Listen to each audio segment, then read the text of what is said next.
Phone's on. We're back on. It's what? Not that late, is it? Okay, as Marijuana Control Board, we are back in session, and we are on operating plan changes. Raspberry roots. Hello, Jenna Wilson for Raspberry Roots, and I believe Kim is on the phone. The conference is no longer in listen-only mode.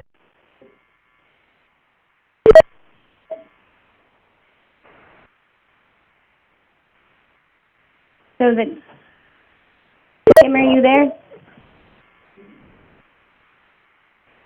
You might not be on the phone yet. I just texted her. But this operating plan change is essentially updating and modifying the Canamo capsules packaging potencies. And so instead of having 5 milligrams in each capsule, allowing for having, right now it's 10 units at 5 milligrams per capsule each. We're just changing the packaging sizes to have 10 capsules at 5 milligrams each, so 50 milligrams in each package. 2 capsules at 5 milligrams each would be total of 10 milligrams per package.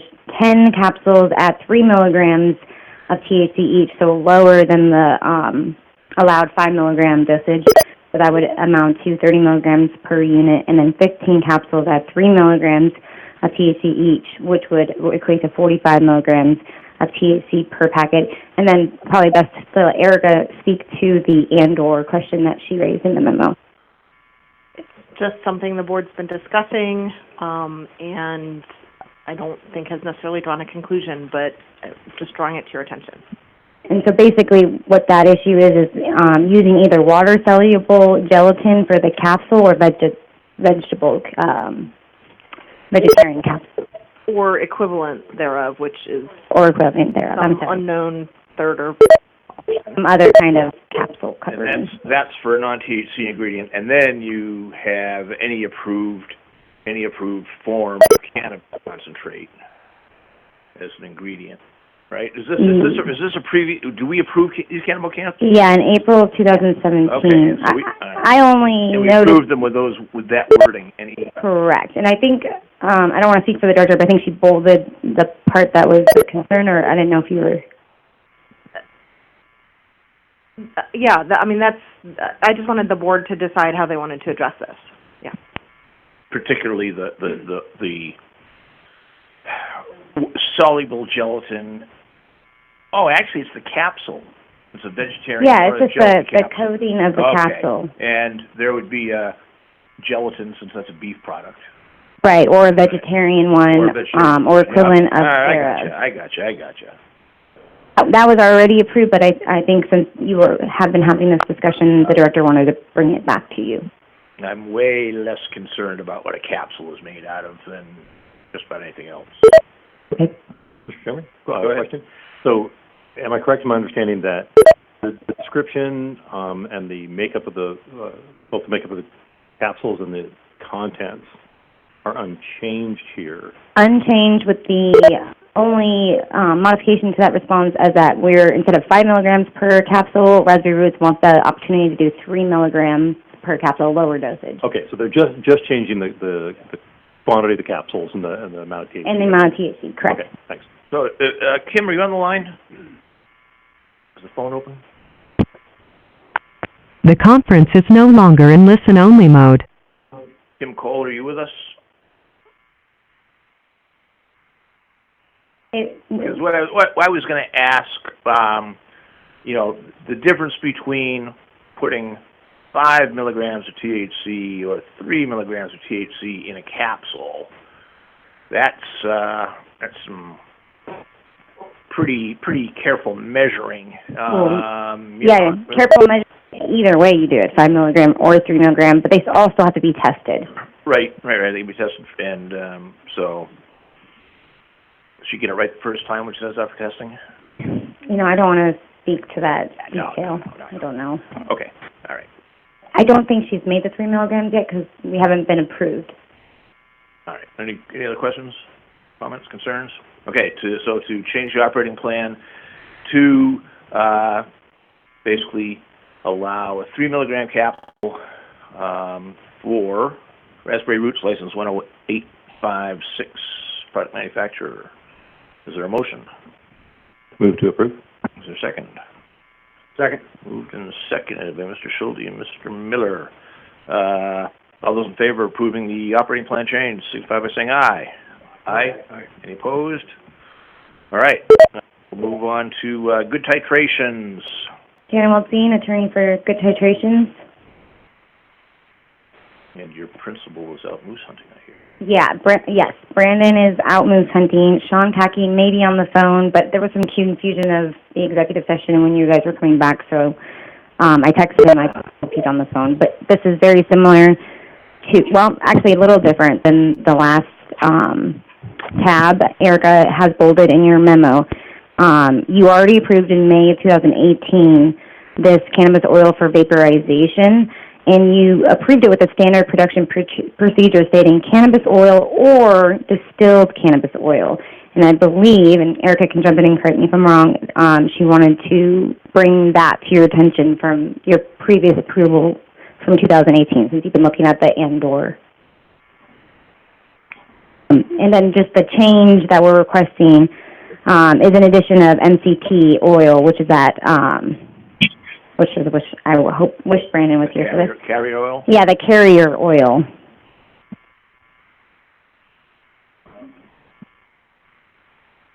Okay, so is Sean on the line? Yeah. Okay, no sign of him. Okay.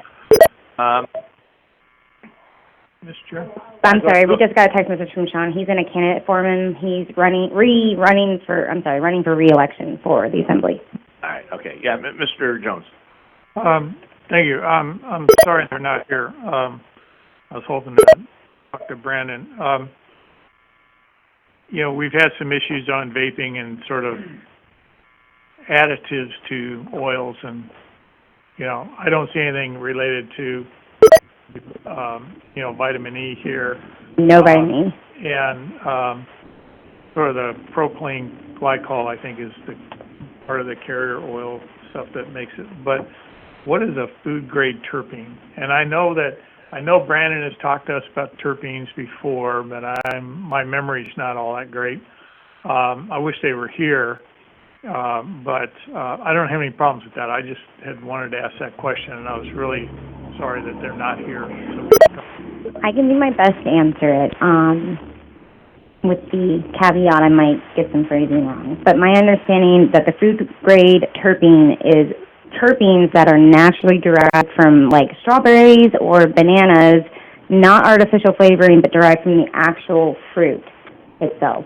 And you've always wanted us to include that as a separate ingredient so that you knew what was going on. Yeah, no, I understand that. I'm trying to think about the issues nationally on vaping and looking at particular additives. Sean said he could call in 2 to 5 minutes if you like. I Okay. think we're fine. Okay. All right, so for, Good Titrations license, 10886, did you have any other concerns that you wanted us to talk about for you? Director? Oh, I mean, this has to me, it seems to have a distillate and a non-distillate option of cannabis oil, and those are two different processes, right? Because one is distilled and one isn't. One has a finishing distilled, filtering out more of the plant waxes, and so it's a lighter color. So, regular cannabis oil, it does not go through that. Both of those are approved products. well, it's Correct. approved as one product, though. To me, that seems like two products. But again, that's I actually think that distillate oil is its own product, and the cannabis oil is its own product, but what you're saying is that it's an and/or. well, this product, they're changing it to say cannabis oil for vaporization, non-distillate or distillate option. Yes. So under one product, they're saying, well, we have these two different processes.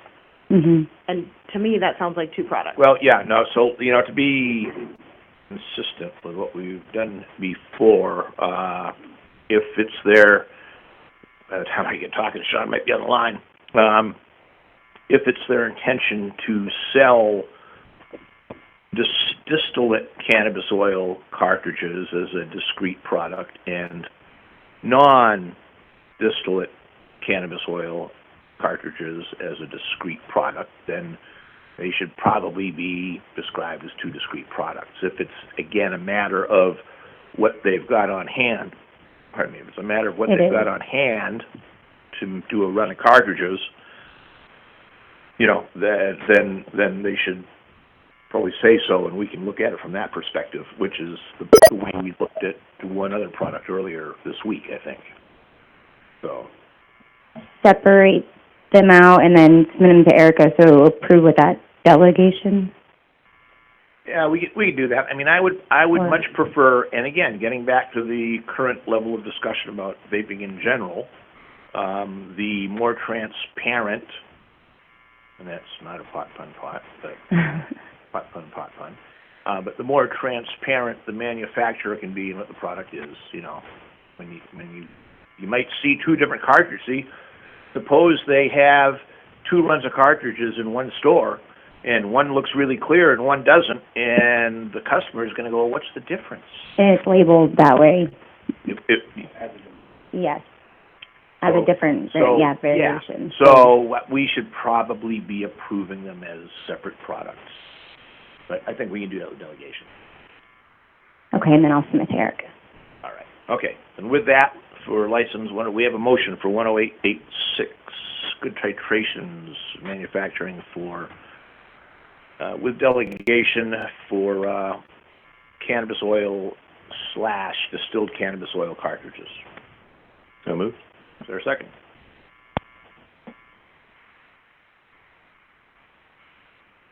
Second. Okay. And so the delegation is that you'll do another page of the 15 for. Yep. Okay. Very good. And we'll see the Yeah, it's already on the label there. It says non-distilled, one says non-distilled. Can I just point out that Yes. I believe your action, when we considered products earlier, was that in a similar situation, you requested both separate products be brought back before the board again. I'm not saying you can't do it this way, but I believe you.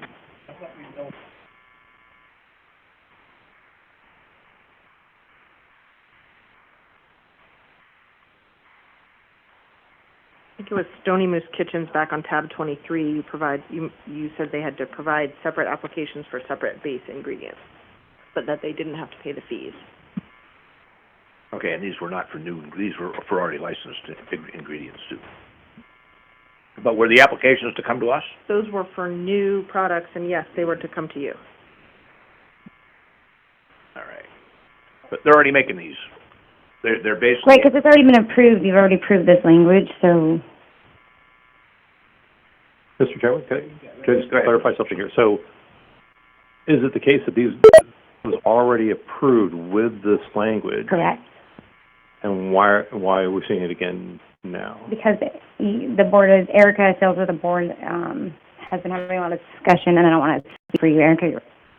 So on page 8, you can see approved at the May meeting was something called cannabis oil for vaporization.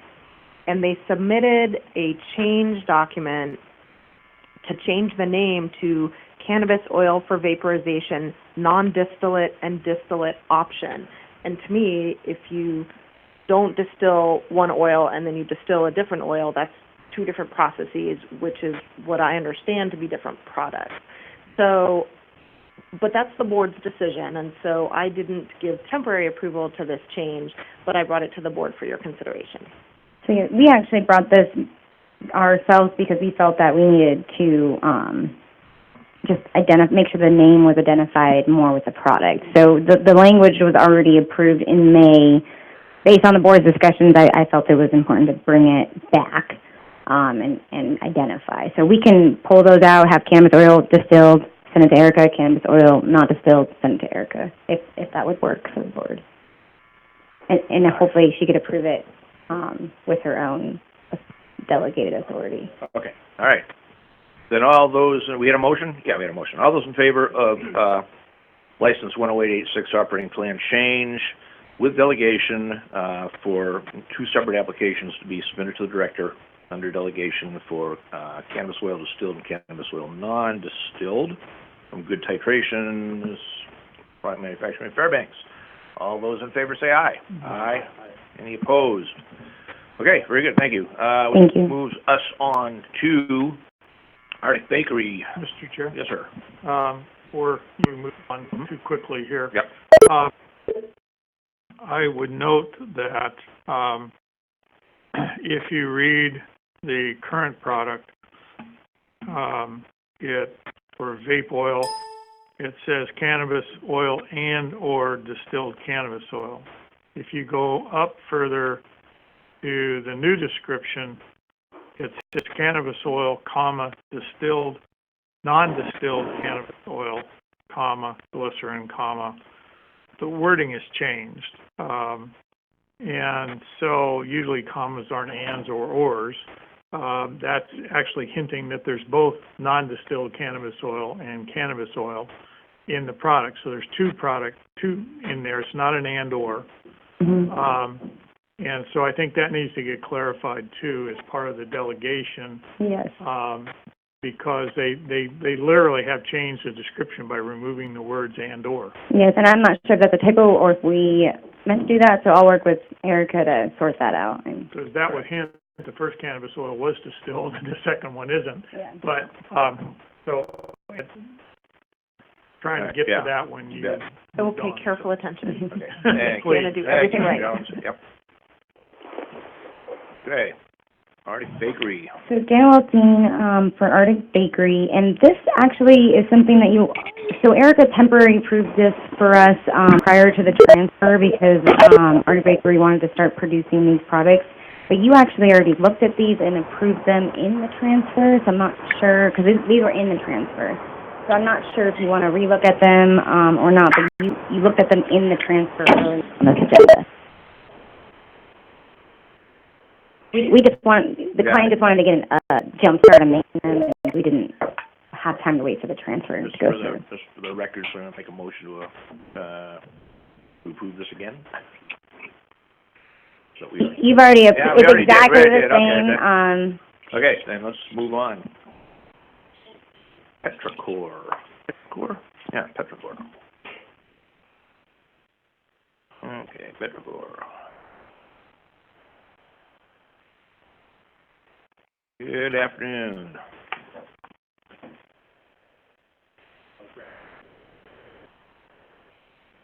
Microphone on. There we go. Gray Anderson, Petrichor LLC. All right, so what can we do for you? So this is for the changes. So the change of the hours is fairly straightforward. We're going from a Mylar bag to a child-safe resealable jar. Pretty common package.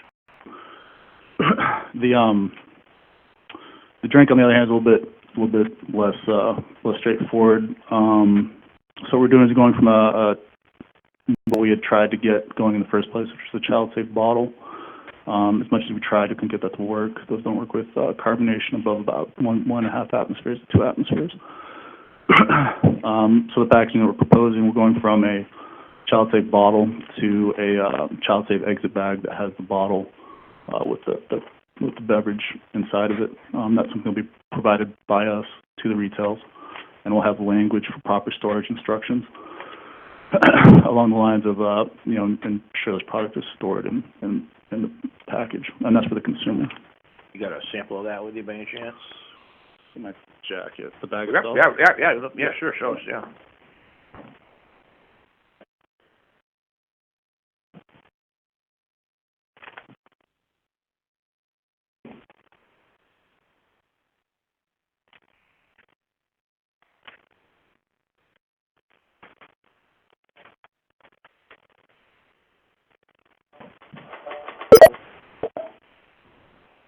The one we're using is slightly larger, but it's the same zipper setup, same bag setup. It retains its child-safe properties. As long as the bottle is stored in this, it retains its child-safe properties. Let me see if I can open it. Do you believe it's ASTM certified? In fact, it is. They have long nails.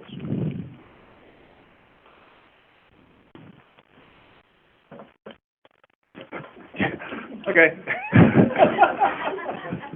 So the bottle will go inside of here. What's in there? That's I can't open this diagram. Oh, I see. Okay, so you gotta push down on it. You push it down at the far end where that little divot is. Oh, You push it down, and then it'll alright. break the seal going backwards. There you go. I have. Yeah, there we go. Those Okay. are for a later product. Products coming through at the end too. So the idea is if that a person doesn't finish their soda, they will put it back in this bag? Yes, and that will be, Ah. and there'll be language to that effect for proper storage instructions on the bag. That's what we provide them. Now, the bottle, when you drink half of it and put it back in there, it's not gonna leak, is it? No, and that's, Cover back on good? yeah, and that's why, we're using basically a conventional soda bottle at this point, because we tried it with the CR lids, and you had leakage problems with the CR lids. They don't hold pressure. You can get 2 atmospheres, but go above that, you have caps blowing off, and it becomes a safety risk. Hey, since you're a bottler, you heard yesterday what was going on with the Hashade? Yes. Heard that story. Do you guys ever get together and compare notes on, equipment or? No. So there's another characteristic of this product is it's shelf stable for up to a year, including oil and water. There's a certain amount of trade craft that goes into that. Listed. Okay, I wasn't talking about formulas, but, stuff like, response to. Oh. That's okay, I just wanted, DEC. no sweat, yeah, DEC, yep, okay. There you go. How many of you got it open on the first try? Yeah, I want You see it you before. guys to do it. Okay, all right. All right, so that is for the packaging. Are there any questions about packaging? Okay, let's do this like we do other things. You want to make a motion to approve the packaging for the oddball infused soda? That was not. Remember, Director, did you have any questions about this? Any issues? Well, the issue is that every single beverage that the board has approved in the past has required to have a childproof lid. Is there such thing as a lid that is both childproof and tamper-proof? Or child resistant and tamper resistant?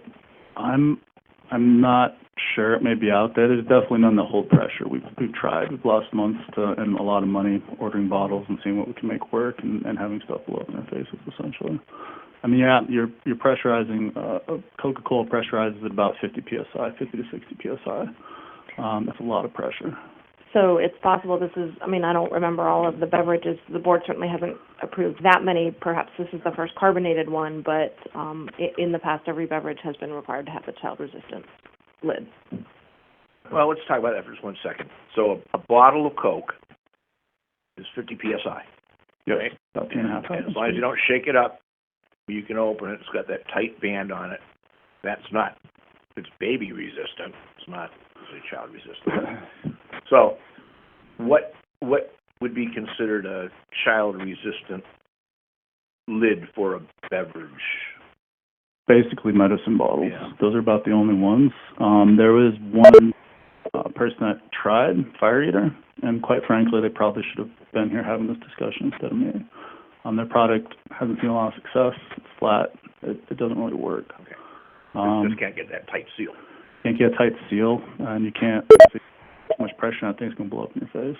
So, and then if it's cold, then that pressure is dissolved. That CO2 pressure is dissolved within the product. But if it's warm, if you have it shelf stable at room temperature like these products are, then that CO2 is going to come out of that solution. It's going to put pressure on that cap. So you bottle at really low temperatures so that it's stable that way. But once you get to once you're shipping it, it's banging around in boxes and stuff like that, like you're going to end up putting a lot of stress on these bottles, and you could end up with stuff blowing up in boxes and, heaven forbid, somebody's face. How does it travel on airplanes? Don't know yet. It won't. Yeah. Okay. All right. Okay, go ahead. How many different designs have you tested? We've tried about 4, I believe. And these are just the samples. We tried a glass one that was just a Boston round with a child-safe lid. We're going to have that pop up later with the coffee. Another thing, too, we have a lot of products coming in that are still beverages. We are using child-safe caps for those. That's because they're not going to have that problem, potentially, cap safety issues. And a lot of other products in this category. Seltzers, bubbly waters, bubbly teas. There's a lot of other ones too. And so this is, I think it's a different class of products, and there's nothing in the market, there's no solution in the market currently. And if there is, I would love to hear it, to be honest, because this is about twice as expensive to do it this way. So just to clarify, all liquids or any kind of drinks or whatever have child-resistant caps in the past, all of them. That has been part of the board's approval to date. But this is the first carbonated one. Well, you said no. You said one other person is making it with a child-resistant cap, and you're saying it's not successful because it's been flat. They haven't been able to get it to keep carbonation. Yeah. So if you call the packaging companies like Gamer, e-bottles, first thing they'll tell you is no, we don't have anything that's child resistant that you can use. A couple of them will say we've had people have success up to 2 atmospheres, but that's not them certifying it, that's somebody trying it, and it's worked so far. We have no way of gauging it actually working. None of them are actually rated for carbonation. Mr. Chairman? Yes. I'm looking back on the regs here that pertain to packaging and labeling, and this was actually an extensive discussion that we had 5 years ago. Correct me if I'm wrong here, but I'm looking at AEC 306-345 packaging and labeling, and what it says is that marijuana or marijuana product sold is packaged in opaque, resealable, child-resistant packaging when the purchaser leaves the retail section of the licensed premises. And there was extensive discussion at the time about the relative merits of making every single individual packet child-resistant versus having it leave the retail premises in a child-resistant package. And there was a clear distinction between those two. So I submit that the individually packaged product is not required under our regs to be child resistant. And in fact, I think we even discussed at the time, we put some public comment at that time about the challenges of making child resistant packaging for carbonated beverages for exactly this reason. So unless I'm missing something here, it sounds like what he's proposing is consistent with our regs. Director, when you say based on board action, is there a regulation that says that a beverage has to have a child-proof or tamper-resistant top? I don't believe there's such a regulation, but the board has the authority to make that requirement, and you have done so. So this is really more about consistency. Well, by consistency was also about, reality. Yep, appreciate that. Okay, is there any other questions or discussion on this, Mr. Jones? Okay, then for the, pardon me, for approval of the packaging for oddball infused soda, which would be in a sealed carbonated beverage bottle and be placed in a child-resistant exit package in the retail store with instructions for its reuse with delegation. All those in favor of approval of the oddball infused soda packaging signify by saying aye. Aye. Aye. Any opposed? Okay, and then on the bad habit sours, what are you doing there? That's just a very simple upgrade.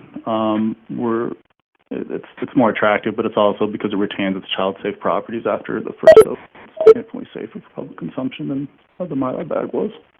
Okay, then on the Petrocor license 18493, we have a motion. I'm sorry, did we have a motion?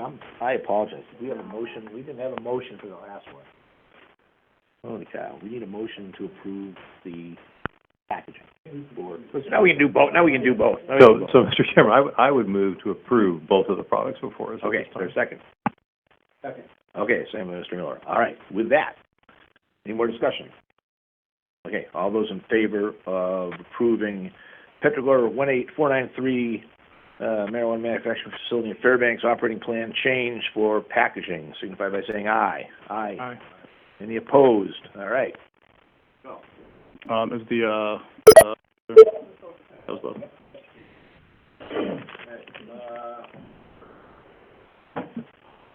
All right. I'm still going from that good halibut chowder there. Hey, Matanuska Bud LLC, license 18931. Matanuska Bud, you on the line?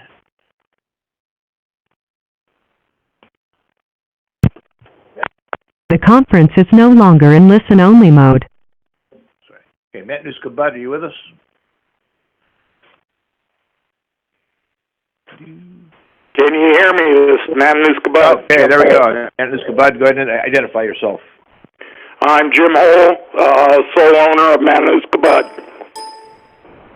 Okay, good afternoon. Go ahead and tell us what you want to do. You want to add some fertilizers, eh? Yes, we do. All right. Okay. Director, do the pesticides, they're on the EPA list, do we know? Yes. So no issues on any of this? No. All right. Okay. We only have one cultivator on the board. Any comments there, Mr. Miller, on this? Nope. Okay. I can't think of any either. So this is just to add a little more different fertilizers to our go ahead. Inventory.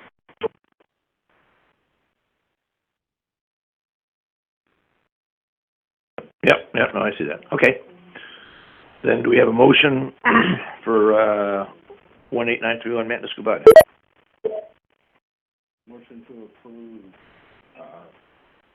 Motion to approve change for license 18931. Second. Second. Okay, moved and second. Any discussion? Okay, all those in favor of the operating plan change from Manasco Bud License 18931, limited cultivation in Palmer, say aye. Aye. Any opposed? Okay, there you go. Thank you very much. You bet.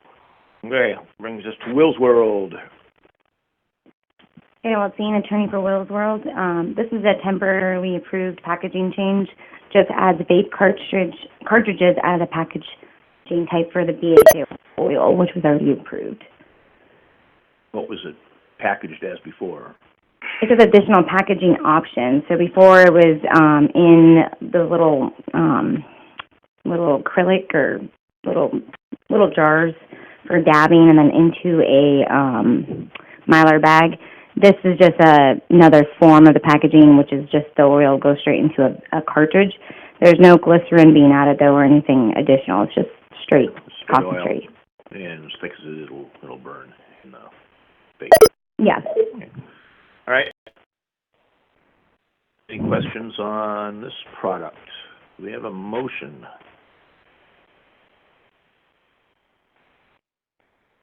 Yeah. Tab 125, Will's World. Motion to approve change request for 126. All right. Second? A second? Okay, there's a second. Okay, so, turn your mic on over there. The motion was made by Mr. Miller and seconded by Mr. Schulte to approve operating plan change for license 12536 Will's World, marijuana concentrate facility in Palmer. All those in favor signify by saying aye. Aye. Aye. Any opposed? Okay, great. Thank you. Green Valley Enterprises in Juneau. Hi, can you hear me? Yes, we can. Roland Gray for Deputy Enterprises and General Manager. All right. What do you... So basically what we're looking to do is, I'm not sure if you're aware, but our initial license, we were using self-contained hydroponic boxes for our grow. And we've decided to make the change to do a more traditional grow in the same space. So basically we're removing the boxes and just adding, the grow trays. We're using the same racking that we were using. So the only other thing we've added is lights. So it's a pretty straightforward change. Okay, any questions? Jane, any questions? Do we have a motion for Green Valley Enterprises? Motion to approve license 13221 Green Valley Enterprises operating change. Okay, is there a second? Second. Okay, then for license 13221 Green Valley Enterprises, standard cultivation in Juneau operating plan amendment. All those in favor signify by saying aye. Aye. Any opposed? All right, there you go. Thank you. I'm also representing Southeast Essentials as well. Oh, okay. All right. Yeah. For that one, all we're doing is adding a piece of equipment. We haven't actually started producing anything yet. We're just adding a piece of equipment that we'd like to try out at, whenever we do get to producing. We're only producing small quantities for our shop, so we're not looking at any commercial equipment. So the piece of equipment listed there is a smaller, consumer type equipment. We haven't ordered it. We just wanted to put it on there so that we could order it and take a look at it and see if it'll meet our needs. Okay, so you don't have any fire marshal or mechanical inspector or anything issues with it? No, none at all. Okay. All right. Okay. Any questions on this one? Then, do we have a motion to approve operating plan change for Southeast Essentials? Motion to approve operating plan change for license 13222 Southeast Essentials. Is there a second? Second. Moved by Mr. Miller, seconded by Mr. Schulte. Any other questions, comments, Not hearing any. All those in favor of approval of the operating plan change for license 13222, Southeast Essentials marijuana product manufacturer in Juneau, signify by saying aye. Aye. Any opposed?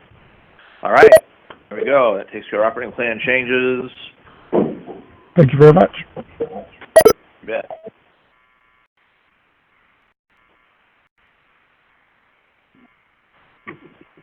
Okay, we're up to new marijuana products.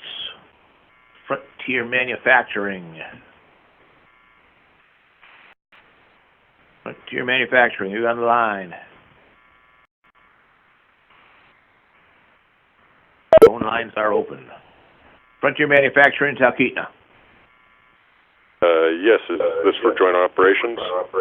Okay, no, this is Frontier Manufacturing. Sorry about that. Was joint operations on our agenda? Yes, we're joint operations on your agenda. Last Frontier. Huh? Oh, Last Frontier joint operations. Well, this is Frontier Manufacturing. No, we're looking for Frontier Manufacturing in Talkeetna. Sunnybrook Group. Yes, this is Frontier. Can you hear me?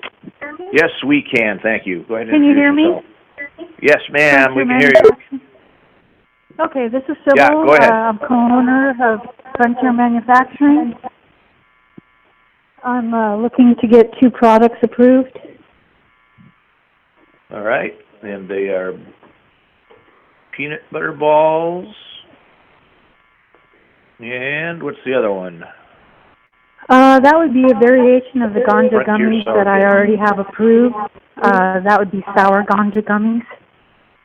Okay, yeah, we got them here. Let's take a look at it for a minute.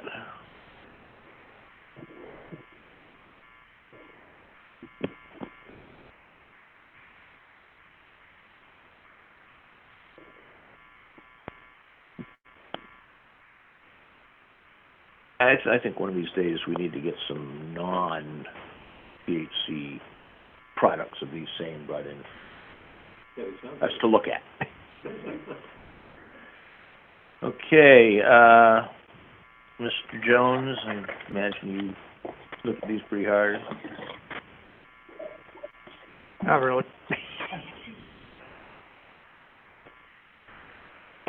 All right. Okay, you don't have the "or" word in here anywhere in your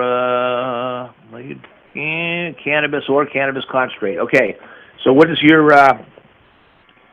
where it says cannabis? So, Mr. Chair, Yeah, okay. so those are reflecting what is in cannabis butter.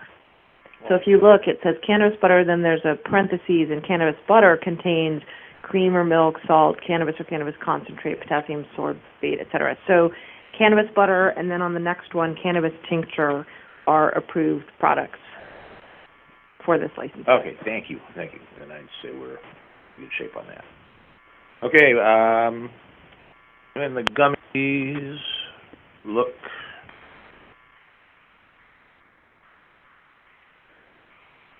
innocuous. Okay. All right, is there a motion on new products for Frontier Manufacturing 13839? Motion to approve Motion to approve Frontier Sour Ganja Gummies and what's the other product?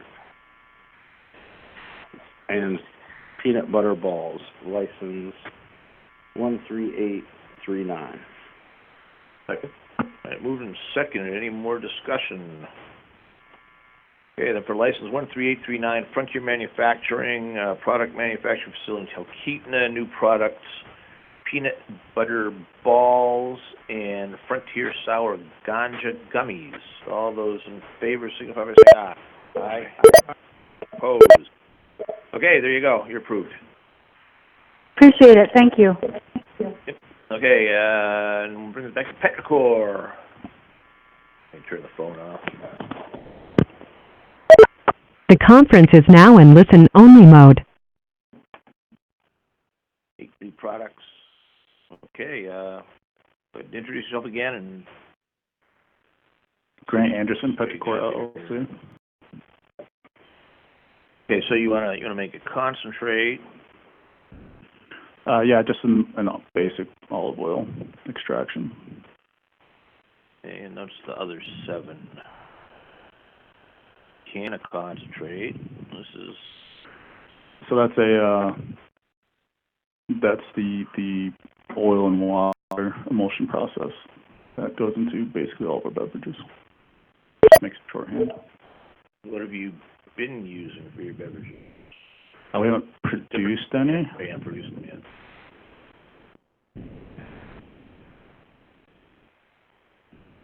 And Sol infused? Sol, S-O-L. Sol, S-O-L. Somebody was talking about their POS computer system earlier, so. S-O-L infused coconut water. What is that? Is that going to be a beverage? Yes, it's just the basic coconut water. I think Bai. In fact, we use some of the same sweeteners. Okay. I've tasted coconut water. Wish you luck. Psychonaut infused energy. That's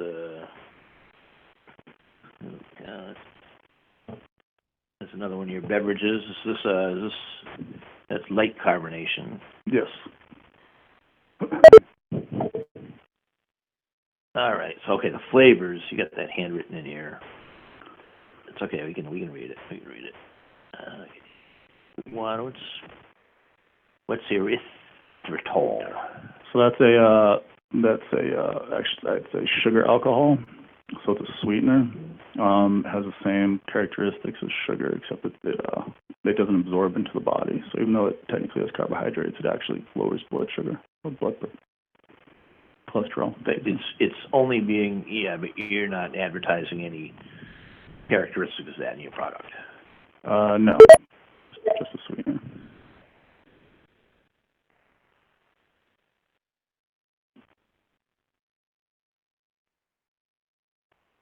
And I'll just remind you that there are or notes in a couple of these. Soul infused cold coffee brew.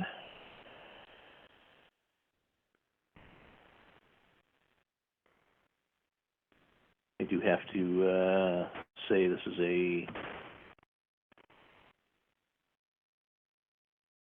trying to think of the right verb for your description. I've been giving staff plenty of headaches. I bet. Okay. Pumpkin spice? Knew that was going to come up.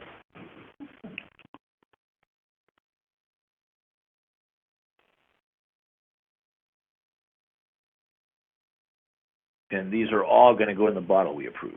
Is that correct? No, these will be with child-safe lids because they are pressure. Yeah, they don't have pressure. They're still beverages. Alright.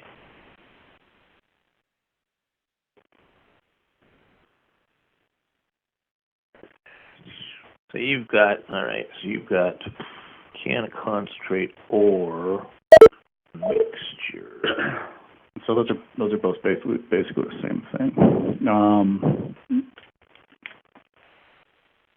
I think the language is in there along the lines of if the can of concentrate got denied for whatever reason, then they're basically the same thing. Okay, all right.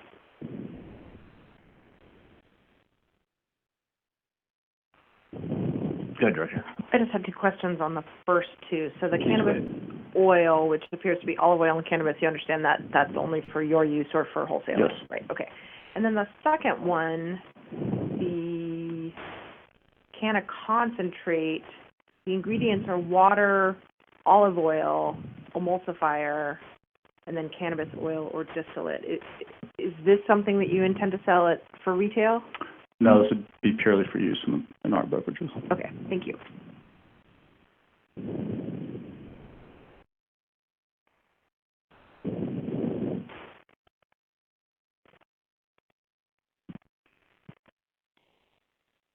So everybody's putting everything in water these days, huh?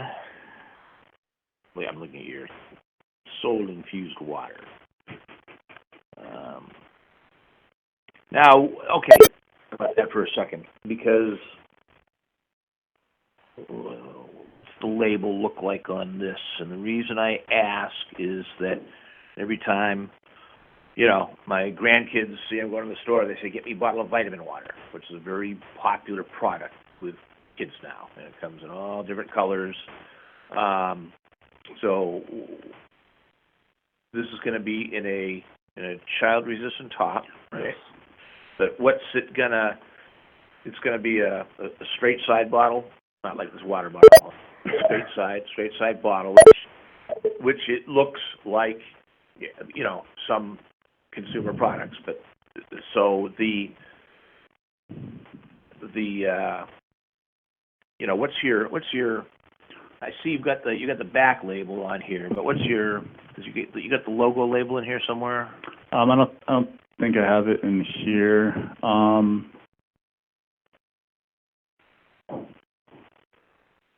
I can't think of a way to provide it really quick. But we are conscious of that particular aspect. The bottle we'll be using is most likely a Cosmo round with a child-safe lid. The inspiration behind most of our labeling right now is microbreweries. Really no. Okay. On your pops, how many servings? Is that just one serving? So there'd be 2 servings, 10 milligrams total in a bag, and those bags are resealable. I have some of them here if you want to see them. So they're going to be sold. What, they're going to be sold warm, right? Yes. Okay, and so that's another one that'd be a little bit problematic. I mean, everybody loves Otter Pops, you know. I might have some trouble with this one.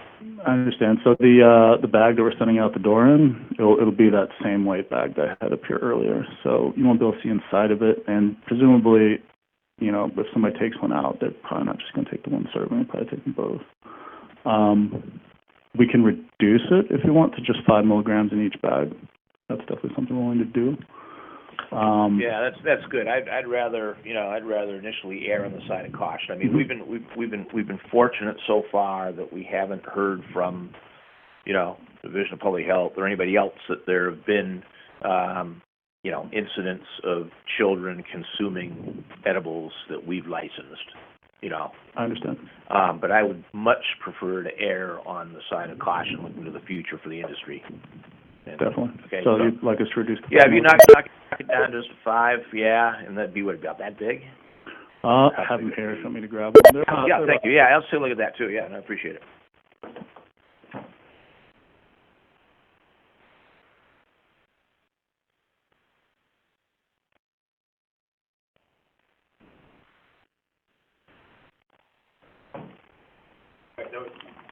That's what was in there, wasn't it? That's what. Yeah.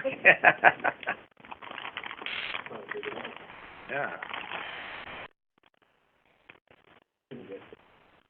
Okay. Yeah. You must have a heck of a production line to hold these things open and fill them up, and pretty impressive. I want to point out too that with the process we use, the effects for this and all the other beverages is less than 15 minutes for onset of effects. Oh, really? So that means if the worst case scenario, a child does get their hands on it, they're going to know pretty quickly. They'll know right away. Yeah, sure. And they do come with a kick. You can definitely taste it. Okay. All right. Yeah. Could put a little Mr. Yuck label on it too, you know. Yeah, for sure. It's definitely going to have the same language on each one of these bags that we have on the outside. Yeah, because this is, of a lot of the products we've approved, this is one that most resembles something. I understand. Kids, and the same thing with your water. I'm not quite sure how much that concerns me, but okay. Have we gotten any more? Okay, that's all the products. So, do we have a motion? Do these products separate? Can I just make a motion for all of them? We can talk about individual ones. Any comments? I'll make the motion. Go ahead. If that's good. Motion to approve products: cannabis oil, canna concentrate, soul-infused coconut water, Psychonaut infused energy, soul-infused cold brew coffee, soul-infused cold brew tea, soul-infused water, Yeti infused ice pop with the milligrams down to 5 per package. Second. For license, went through all that, for license 18493 Petrichor LLC. Okay, it's been moved and seconded. Any other discussion on these products? Okay, not seeing any of the delegation. And yeah, you know, I think obviously the office would like to see what your labeling ends up looking like. Yeah, we'll send it out for sure. And think, you know, with a couple of these things that, you know, kids are gonna possibly be looking at, just something like, I say, something like whether it's a, you know, little mystery yuck or whatever, you know. We'll work something out. Yeah, We'll get something out. Good. Sure. Okay, good. We appreciate good citizenship in the industry. Thank you. Okay, then with that, for product approval, how many was that? 8 products for Petrichor license 18493 manufacturing facility in Fairbanks. All those in favor signify by saying aye. Aye. Aye. Any opposed? Okay, there you go. Thank you. Thank you. Mr. Anderson, don't leave. Members of the board, if you could go back to tab 123, there were actually 2 MJ15s in the tab. The first one had 2 requests on it. The board handled both of those, but we didn't go to the second MJ15. Tab 123. Yeah, okay. No, yeah, I apologize, yeah.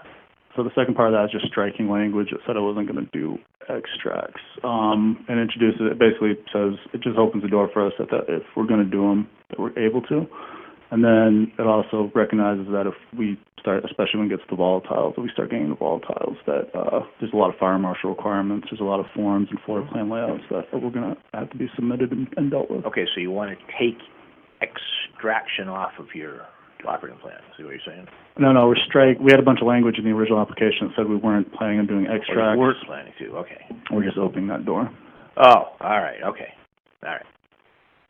Knowing that when the door is 5,000 feet up, and you're going to jump through the phone.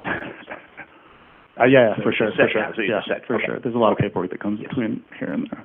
Okay. Is there a motion, going back tab 15, the amendment to the operating plan changes language for Petrichor? Motion to approve. There a second? Second. Okay, any discussion, just adds, you would be coming back for all these? Yes. Projects. Okay. All right, and all those in favor of approving the operating plan change language for Petrichor license 18493, Petrichor LLC manufacturing project, manufacturing marijuana product manufacturing facility. It's the last time I'm going to say it today, so I got to say it right. In Fairbanks, signify by saying aye. Aye. Any opposed? All right. Thank you. That take care of all the.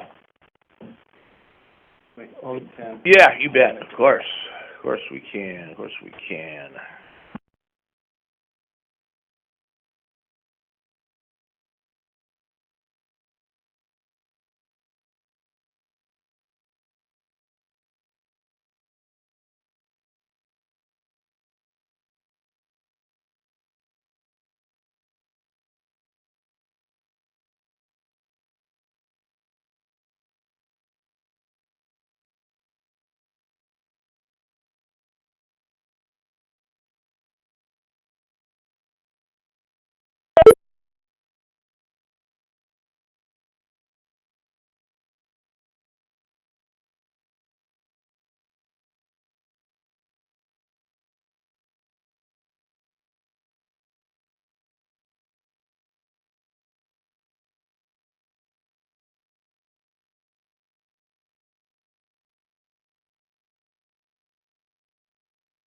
Back recording. Okay, well, we're just looking at the the rock collection.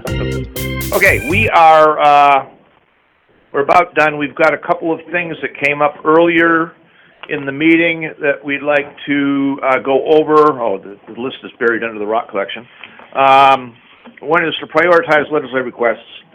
One is some guidance on business names, and then Mr. Schulte would like to talk about.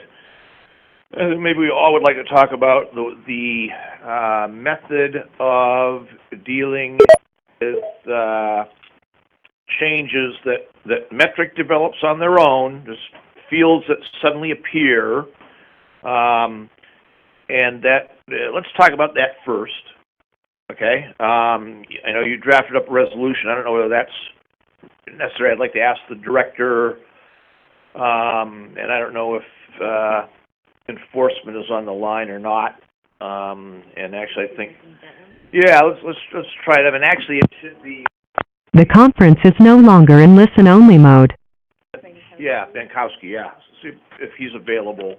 Otherwise, we'll let James weigh in. But it sounds like to me that what has happened is, Metric will make a new population hole on the forms, on the and send out a bulletin that says, oh, new feature, start using it. And some people, and probably not just in Alaska, say, oh, I guess we have to use that. And so the suggestion from Mr. Schulte was that we resolve that nobody has to start using metric changes until they've been approved by the board. I want to learn more about metric. We tried. I don't know if you were there when we had that presentation by metric or not, but that was not as informing as I would like to have been. Go ahead, Director. I wasn't sure what you wanted to see in metric. I mean, they were going to walk through the experience of being a licensee in metric, but you stopped them. So I wasn't. They're coming back in October, so we could try to arrange something or arrange a WebEx or something like that. I'd like something less than a sales pitch and more of a, well, from our perspective, more of a, this is what you guys, what enforcement everybody looks at when they look at metric. Yeah, short, okay, here's how you load and a transfer, right? But something a little more,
They just disappeared.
Hey, can I settle up? Ma'am, can I settle up real fast?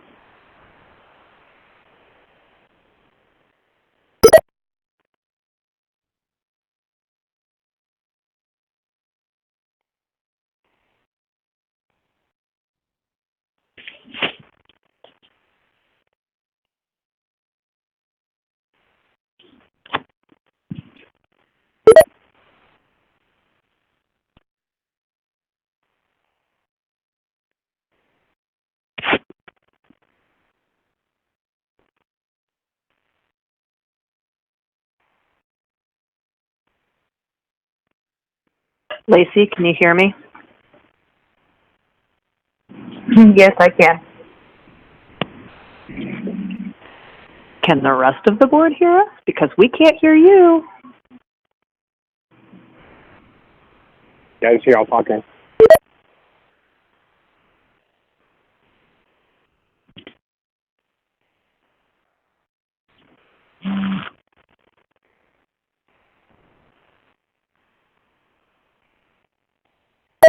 The chairperson has disconnected. The conference will now end.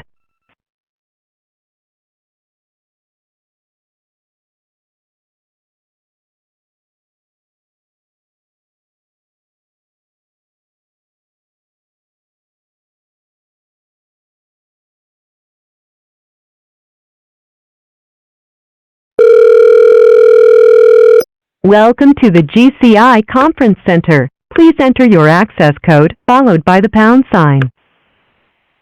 That entry is not valid. Please enter. That entry is not valid. Please enter.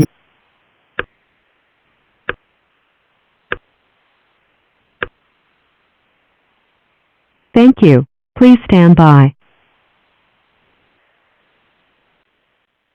You are being placed into conference in listen-only mode.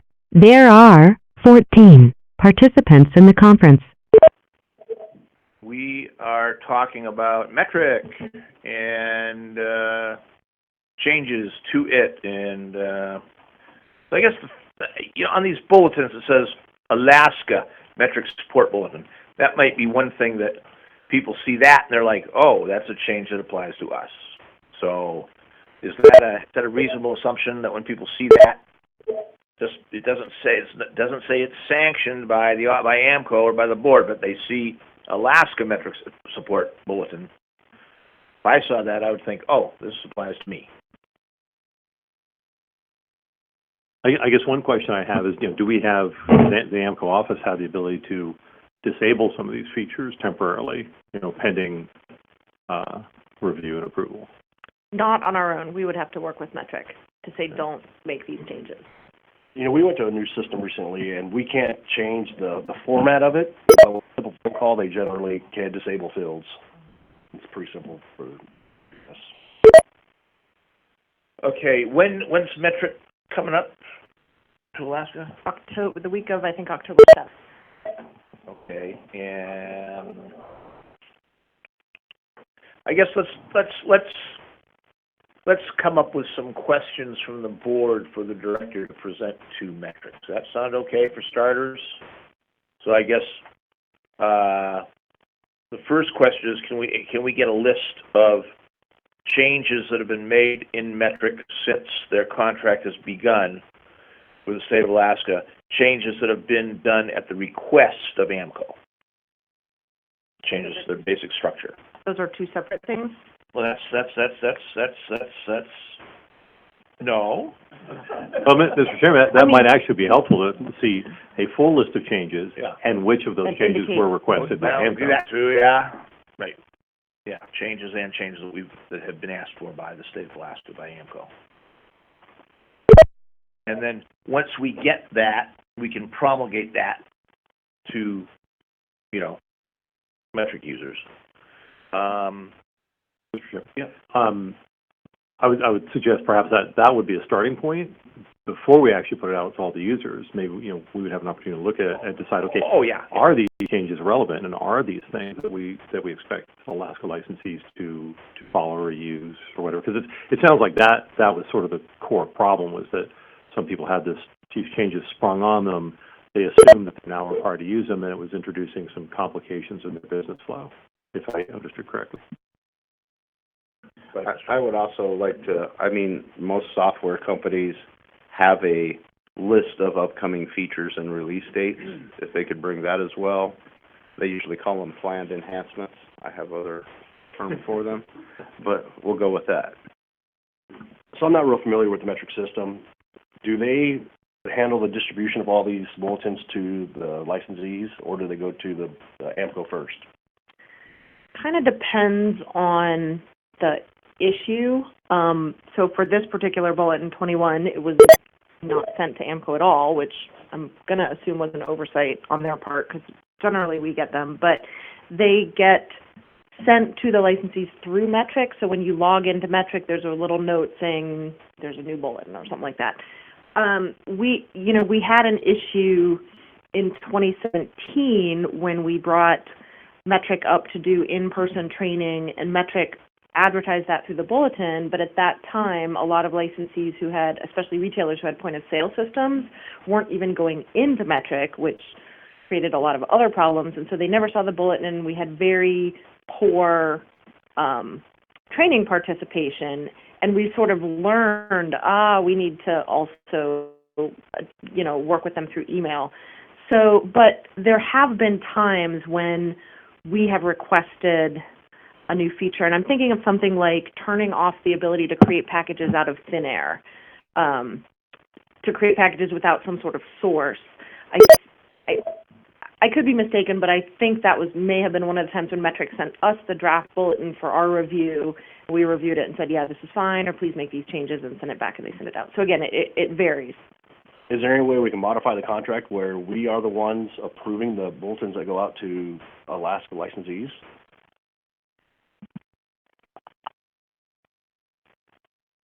I don't really know a lot about how to modify a contract that's existing with the state, but I can certainly ask about that. I think their contract is up in a year, I want to say, and so we'll have to do a new RFP in a year. But I can certainly talk with them about running all changes through us before they actually make them, and then I can bring them to the board. Whatever the board ends up deciding. But again, it may be possible. I just don't know a lot about how to amend existing contracts with the state kind of on the big picture level. Yeah, I have sympathy for the licensees on this. If they're getting these bulletins that don't apply to them, but they don't really know it, and so they're trying to work with it, and it's just convoluted and a mess, then we need to take control of that and not allow that to happen. Mr. Chairman?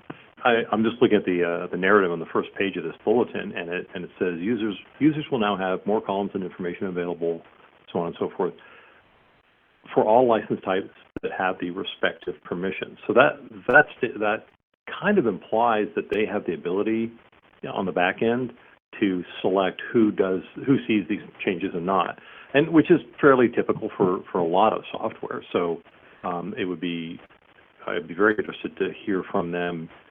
If we can, if there are such changes, if they can just be turned off temporarily until we say, yeah, okay, we're good with that in Alaska, go ahead and implement those. I think I'm restating kind of part of the conversation, but this suggests that the capability does exist, perhaps. Mr. Chair? Yeah, good. I think before we jump off the deep end here, and deal with a lot of state contracts when I work for the state, a lot of sort of system contracts that were sort of statewide that weren't specific to a particular agency. I deal with some of those now at the city level. And I know that we have some contracts that state, you may not make any changes to software affecting us without our approval. And we pay a premium, where the city says the low bidder is blah, blah software. And they do software for advisory boards for 1,000 municipalities across across the U.S. And they will license you that software for $2,000 a year. And then they will make changes. If you say you may not make any changes to this software affecting us without our approval, that cost goes to $5,000 a year.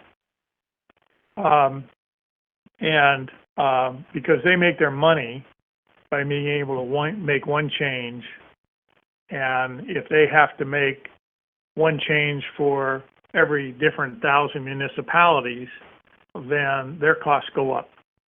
And if the state has signed a contract that basically allows Metric to make these changes, and we say you can't do that without our approval, we may be not able to do that with the contract the state signed. And so I think some research needs to be done in terms of the contract. I think research needs to be done on, exactly what we have authority to change or not change.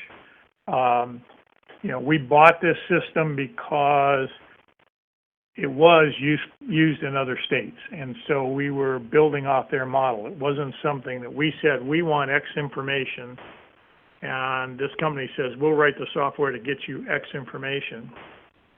We were sold this software because we've been doing seed to sale in these states that are legal. We know what the rules are. We can adapt it to your rules in terms of some of the software that they might write. I'm not surprised that the bulletin says Alaska, because what would our providers do if we'd sent out and said, this is Colorado's bulletin? But I bet you if you go to Colorado, the bulletin's exactly the same except for the heading. And so I'm not surprised it says Alaska. I would be surprised if it said Colorado or Washington. I understand the frustration of the users, because I go through that frustration every time I update software on my computer or my iPhone, and it screws me up and changes something, and I get an interface look that's not the same. But we do with the city every time we have a national software, voter registration, managing boards and directors, doing agendas for assembly meetings. We had clerks spend 6 months relearning a system because we changed software vendors. That was a hell of a lot of investment that our city paid in our own staff, because we opted to go to a company that provided us a software 10% less than the last one. But it probably cost us more than that 10% that we saved in the training of our clerks to how to use a new one. So I understand the frustration. I understand the board's need to respond to that frustration.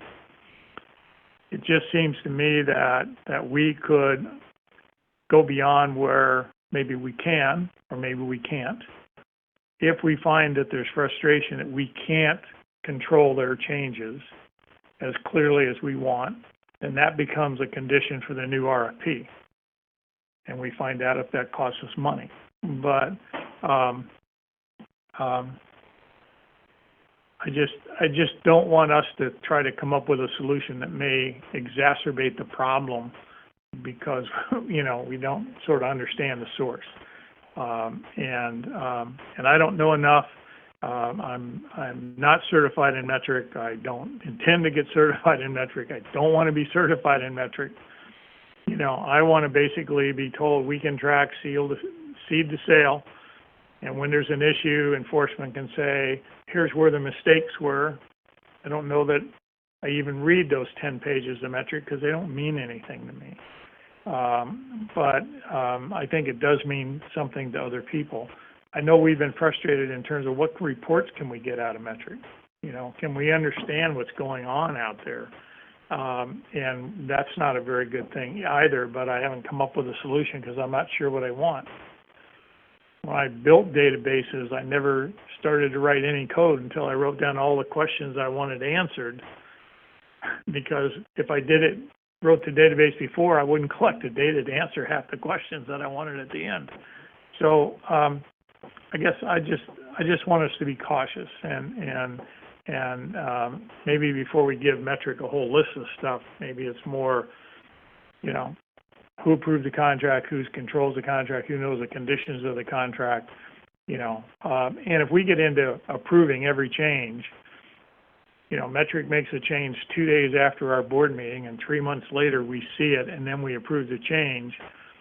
They may have delayed what goes into Colorado because they can't change Colorado's system without changing our system. So I think those are the kind of questions we need to look at before we get into more specifics. Yeah, thanks, Mr. Jones. Oh, that's real good. Yeah, I think it would be hard for us to approve, changes that they have made. As far as changes that are requested, I definitely know what. We don't even have to ask metric this. We would know this in-house if any changes in metric have been requested by AMCO. Just so we know. And the only one I can think of off the top of my head is to turn off the ability to create plants out of thin air. But I have to admit, sometimes it takes metric a long time to make a change that we've requested, so I would like the opportunity to go back, talk with Mr. Bankowski and Mr. Holscher, and refresh my memory to see whether there's something else that we asked for a long time ago that just hasn't happened. Okay, and there are some changes on this one, on this bulletin. There's reversing waste, and pardon me, the room one. I can see how that would bug some people. We should probably, for sure, when this comes in, we should probably have Joe, and maybe somebody else in the office review this and see. It would throw us off just as much if people started using some of these new features here in Alaska and didn't tell anybody. Well, they're in there. We'll start using them, and we're going to start, reversing waste, and all of a sudden, when enforcement is looking at metric, they're going to have some confusing things show up. So for sure, we as in the office, have to review this bulletin and the changes and see which ones might impact the state, and then maybe provide some guidance and say, okay, there is this new feature, but we don't expect you to use it. Or there is this new feature, and we do expect you to use it, but say because why also. Mr. Chairman, I would just offer, through this discussion, I could see this topic growing to be a huge time suck on the office's resources. Yet at the same time, we have a lot of licensees that have ongoing daily business needs that need to be addressed by the office. So, for my own part, I think it'd be appropriate to prioritize the day-to-day needs of our licensees and their businesses, and throw this to metric and say, hey, here's the problem, here's the situation you've put us in, address it, and let us know where we're at with regard to your product, because they did sell the state of Alaska a customizable system. And perhaps it is exactly that, or not. We need to know that. Okay, is that, go ahead. And then just one more thing. I would like to say that I believe that based on metrics serving many different states, it's obvious that they can turn things on and off by state. So if they do make a core system upgrade, they should be able to turn that on and off by state. Regardless of all of that, I would like for the board to consider giving the guidance like this change room feature button. If enforcement shows up and you're trimming half your harvest and half your harvest is in the flower room, no one is going to get an NOV for that because it's impractical. And that's more of the concern is, I guess, I don't know if you want to call it an optional button or not, but use it or not, you won't be penalized if you don't. And that's my concern. So, and at least looking at changes before they get put out would be nice by metric. Okay, so do we want to give some guidance to the director, or do we figure we've talked it out enough here and get a discussion of the, well, hello Central. Hello Central. Mr. Mayor, come right in. Mr. Mayor, come right in. We're gonna suspend the rules and recognize Mayor Benneville, who has joined us. That's what I've been wanting over to say for a couple of days.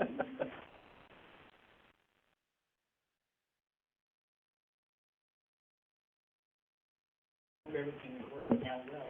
Anything I can help with, let me know. Hello, Central. How are you? Good. Hello, Central. Well, we love coming to know him, Mayor. We love coming to know him. We appreciate the tour he gave a few of us last time. Yep. And by gum, no, somebody brought us some nice weather today. We got to leave tonight. Yes, it is. Yes, it is. Yep.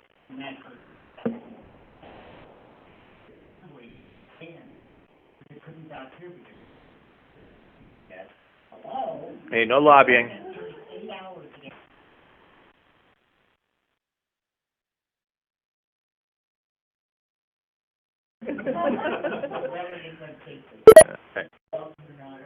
Thank you, sir. No, we appreciate it. I'm glad you stopped by. Thank you so much.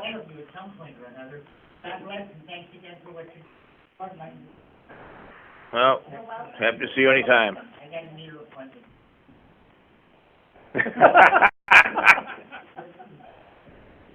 How are you? Good, thank you, sir. Good to see you.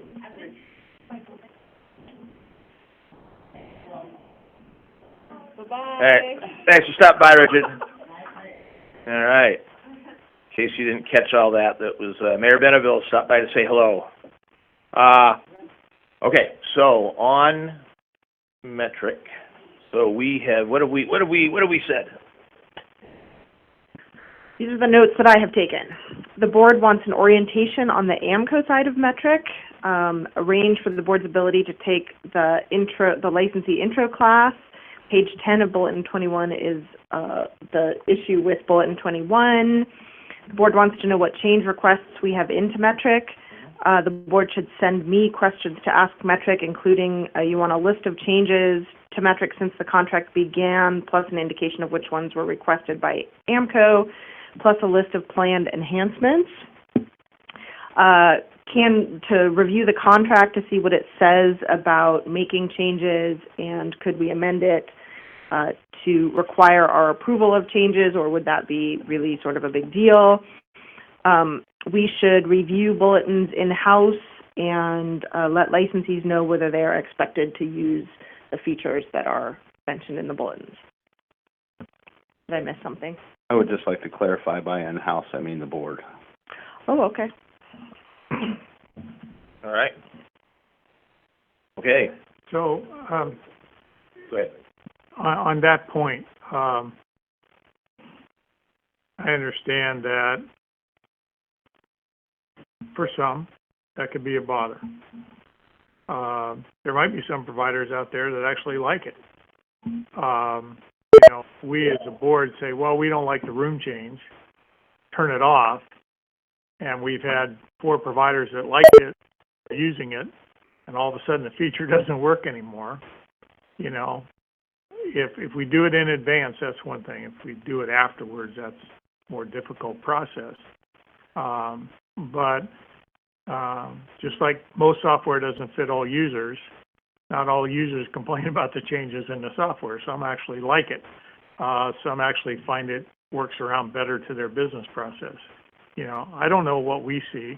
I mean, Nick has a point-of-sale system, and I assume it's not his homegrown. And I would assume maybe he gets notified, if you want to upgrade from version 10.2 to 10.2.3, click this button. And he probably has no idea what changes are going to happen, so maybe he waits until he gets version 6.7 or something, before he hits that button. and then he gets mad because it changed his bookkeeping system. I don't know.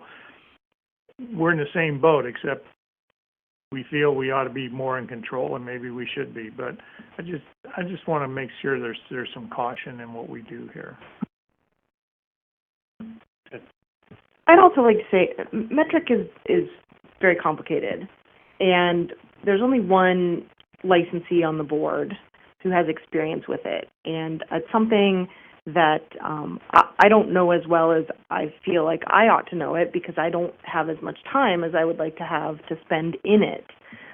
So I'm a little concerned about the board members who are not licensees, who have even less time than I do to understand it, sort of taking on the responsibility to review something that, you know, you don't have the knowledge or the experience or the access to really understand what it is you're reading. And I have a feeling that could just end up being very frustrating for everybody except for Mr. Miller, because he would be the only one who, you know, gets into metric and really understands it. So I'm not saying you shouldn't review these things, but I just kind of want to caution you that it may be something that isn't really how most of you want to spend your time. Okay, enough on metric. I'm sure we'll talk about it at the next meeting. And the marijuana mailboxes, if anybody's got, you know, any metric users out there have something to tell us about metric, marijuana mailbox. So, just to be clear on the guidance, no one is going to receive an NOV for not using the change room and everything. That's correct. All right. Which brings us to legislative requests.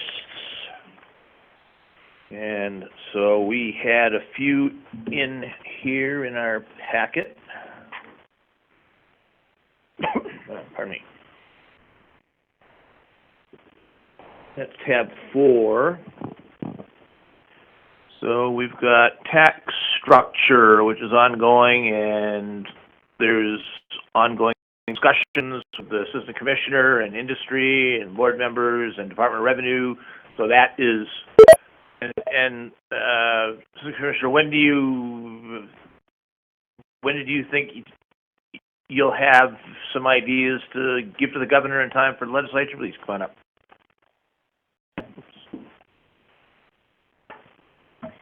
We are working through it right now. I am not sure if we will have a proposal ripe for this legislative session, as most legislative proposals from the governor specifically are probably going to be determined in the next month or so. But we are working on it, and if we have something that we believe is good, we're going to put it forward, and hopefully if the governor agrees, he will, you know, him and his team will evaluate it and put it forward. But as far as a timeline, I can't give you one, because we don't have one yet. That's okay. Well, everybody should know that it's being worked on at a good high level. It is. Okay. All right. Let's see, transportation between license types. This again would be a legislative fix to allow us by regulation to authorize delivery, transport, distribution, receipt, purchase of marijuana between license types, and that would include backflow. And do we want to have this as a legislative priority again? We're going to have to be pretty tangible in what we would like the legislature to do, because they'd be amending 1738. I think it's very important. Okay. As an industry member. And Mr. Chair, if I may, Yes, ma'am. The Department of Law has looked at this and determined that in all likelihood, this was just an oversight. You know, 1738 is just 8 pages long.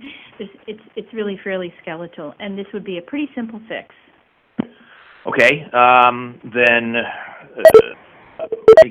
something that we would appropriately go through the Commissioner of Commerce to the Governor's office.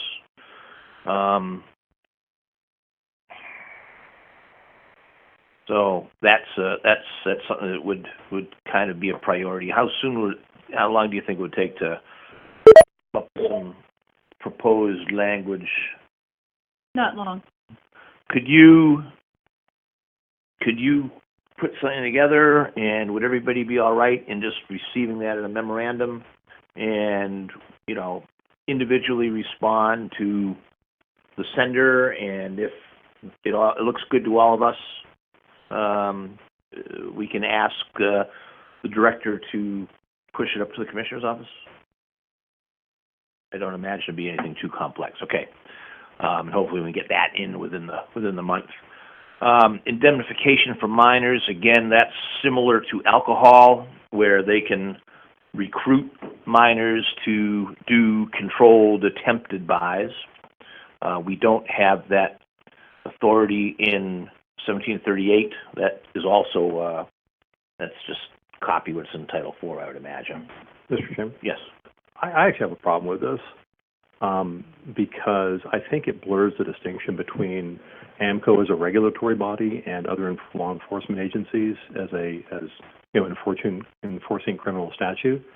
I would propose to remove this section.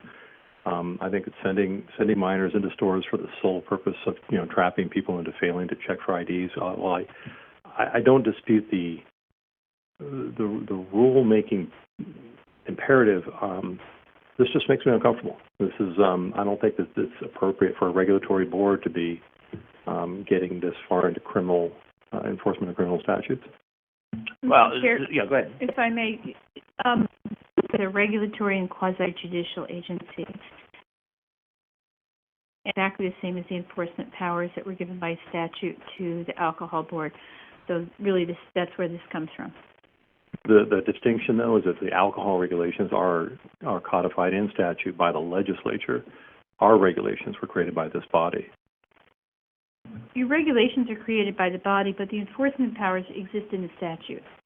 Okay, well, I stand by my assertion. I don't support inclusion of this. I think it sets the wrong tone. Well, would the state troopers need this sort of indemnification to carry out a similar activity, or do they already have that?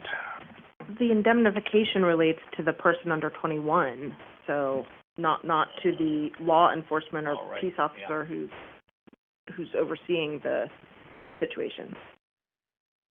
Mr. Chair? Yeah, Mr. Jones. When I was working for the state, we did a lot of this both in alcohol and tobacco. And sometimes it wasn't the Office on Alcoholism and Drug Abuse or the Division of Alcohol Drug Abuse. But oftentimes it was working with either the local law enforcement or with the state troopers, where our prevention agencies were asked to identify individuals that we thought were stable enough to do this. They went through a training. There was usually a police officer either nearby or in the parking lot. They were instructed not to use a phony ID. They were to use their real ID. And you would be surprised at how many times they were successful in purchasing tobacco especially. Alcohol got better and better over time. But also part of the federal requirement for alcohol and drug abuse block grant from the feds was we had to show that we had a compliance rate of over 80% of tobacco vendors. So we were required by the feds to do exactly this. And Mr. Schulte is correct. We had a lot of people that said they're uncomfortable with this, that, we shouldn't be going after vendors this way. But this isn't sending somebody that's 19 with a phony ID that says they're 22 in. This is somebody who is 19 using an ID that says I'm 19, not lying to the vendor and saying I'm 21. The vendor would ask, well, I'm 19.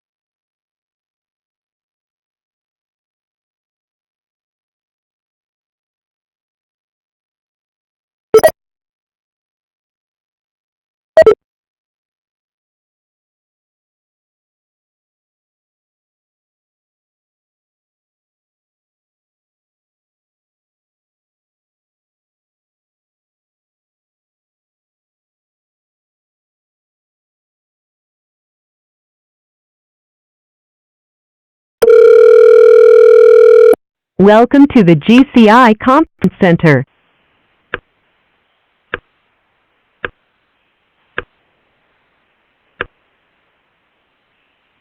Thank you. Please stand by. You are being placed into conference in listen-only mode. There are 30 participants in the conference.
Welcome to the GCI Conference Center.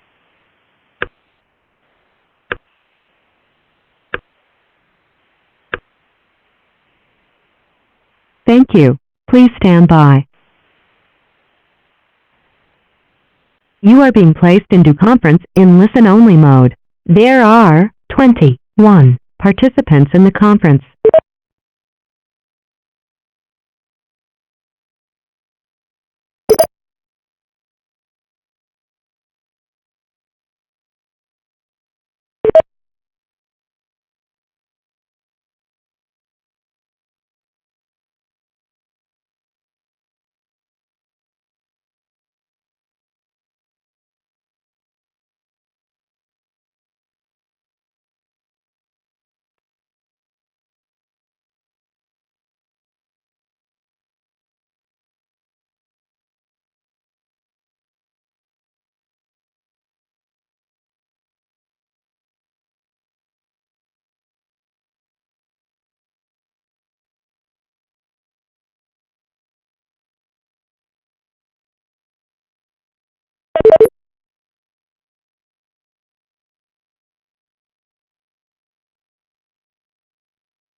Welcome to the GCI Conference Center. Please enter your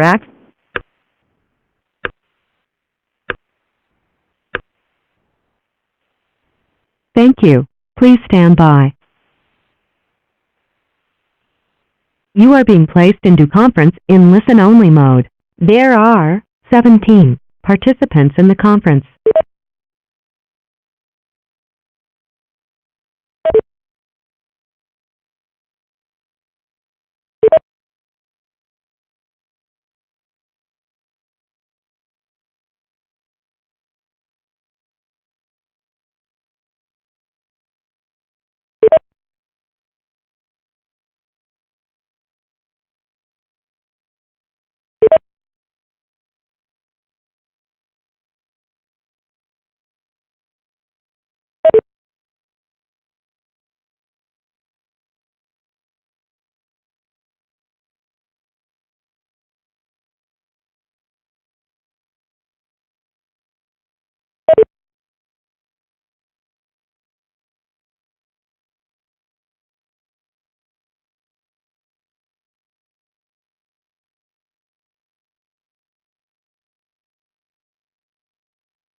The chairperson has disconnected. The conference will now end.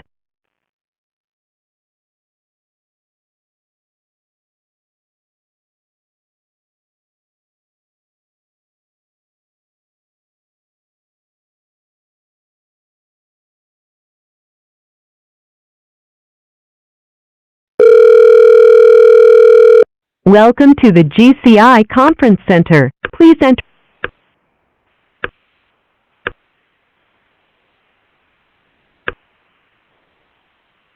Thank you. Please stand by. If you are the chairperson, press the star key now.